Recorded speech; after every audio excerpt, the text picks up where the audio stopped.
Katherine Knight was born and raised in an unconventional and dysfunctional family environment. Knight's father was an alcoholic who openly used violence and intimidation to rape his wife Barbara up to 10 times a day. When she attended Muswellbrook High School, Knight became a loner and is remembered by classmates as a bully who stood over smaller children. She assaulted at least one boy at school with a weapon and was once injured by a teacher. She first met hard-drinking coworker David Stanford Kellett in 1973. After a year of dating, they finally get married after 1 year. On their wedding night, Knight tried to strangle Kellett. The marriage proved particularly violent and, on one occasion, a heavily pregnant Knight burned all of Kellett's clothing and shoes before hitting him across the back of the head with a frying pan simply because he had arrived home late from a darts competition after reaching the finals.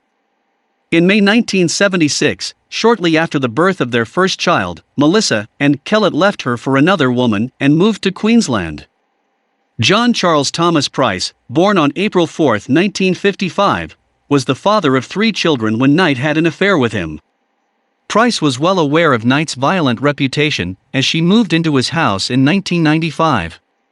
His children liked her. He was making a lot of money working in the local mines and, apart from violent arguments, at first life was a bunch of roses. In February 2000, a series of assaults on Price culminated with Knight stabbing him in the chest. Price's autopsy revealed that he had been stabbed at least 37 times, in both the front and back of his body, with many of the wounds extending into vital organs. Several hours after Price had died, Knight skinned him and hung the skin from a meat hook on the architrave of a door to the lounge room.